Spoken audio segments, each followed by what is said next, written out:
ఎవరు మాట్లాడొద్దు అంటూ డిఈఓ హుకుం. 20 రోజులుగా నేలపైనే కూర్చుంటున్న ఉద్యోగిని మహబూబాబాద్ విద్యాశాఖలో 2017 నుండి అవుట్ సోర్సింగ్ అటెండర్ గా పనిచేస్తున్న పార్వతి అనే ఉద్యోగిని రెన్యూవల్ కు సంబంధించిన ఫైల్ తిరస్కరించి ఆమెను విధులకు రావద్దంటూ హుకుం జారీ చేసిన డిఈఓ రామారావు 20 రోజులుగా ఆఫీస్కు వస్తూ నేల మీదే కూర్చుంటున్న పార్వతి ఆమెతో ఎవరూ మాట్లాడడం లేదంటూ బాధలు చెప్పుకుంటున్న వైనం.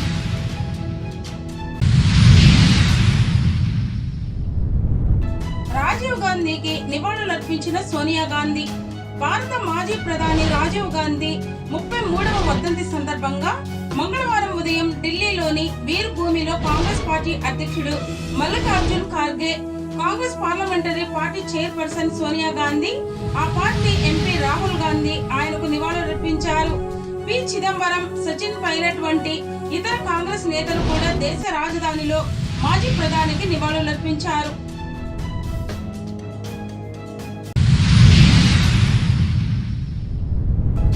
మహిళ కడుపులో 570 రాళ్లు సర్జరీ చేసి తొలగించిన డాక్టర్లు.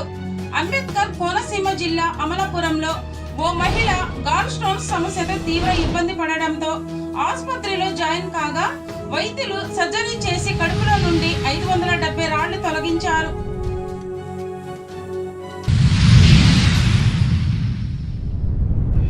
అమెరికాలో విజయవాడ మహిళకు అరుదైన గౌరవం దక్కింది. 2004 నుండి 9 వరకు మచిలీపట్నం ఎంపీగా చేసిన బాడిగ రామకృష్ణ కుమార్తె అయిన జయ కాలిఫోర్నియాలోని సాక్రమెంటో కౌంటీ సుపీరియర్ కోర్టు జడ్జిగా నియమితులయ్యారు. 2022 నుండి ఆమె ఇదే కోర్టులో కమిషనర్ గా వ్యవహరిస్తున్నారు. దీంతో అమెరికాలో జడ్జిగా నియమితులైన తొలి తెలుగు మహిళగా జయ రికార్డు సృష్టించారు.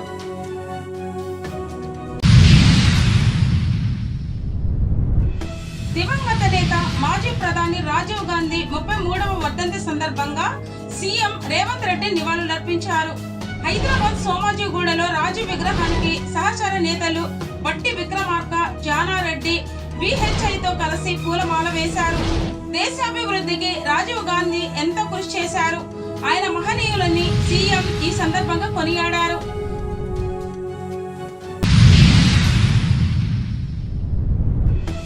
చంద్రగిరిలో హింసాత్మక ఘటనలతో పోలీసుల అలర్ట్.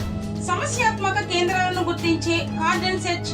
3 సిఐలు, 4 ఎస్ఐలు, 70 మంది కానిస్టేబుళ్లు బృందంగా ఏర్పడి సోదాలు.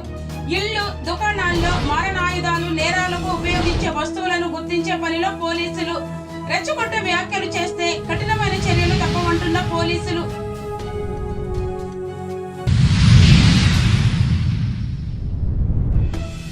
ఏపీ రాష్ట్రంలో మే 22 నుండి ఆరోగ్యశ్రీ సేవలు నిలిపివేస్తున్నట్లు ఏపీ ప్రభుత్వానికి స్పెషాలిటీ ఆసుపత్రుల సంఘం తెలిపింది.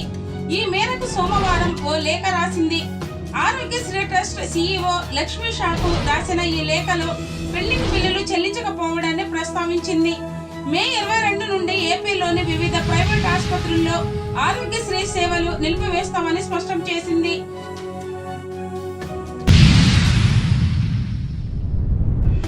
బెంగళూరు రేవ్ పార్టీ కేసులో దర్యాప్తు ముమ్మరం.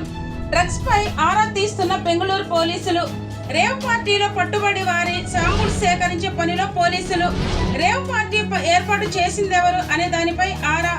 పోలీసుల అదుపులో 71 మంది పురుషులు, 30 మంది మహిళలు. పట్టుబడ్డ వారిలో సినీ, రాజకీయ ప్రముఖులు. నటి హేమ వ్యవహారంపై బెంగళూరు పోలీసులు సీరియస్. హైదరాబాద్ లో ఉన్నట్లు హేమ విడుదల చేసిన వీడియోపై మరో కేసు.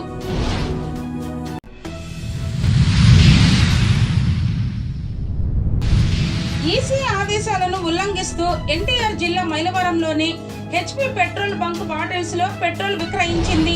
దీంతో ఈ పెట్రోల్ బంకును అధికారులు సీజ్ చేశారు.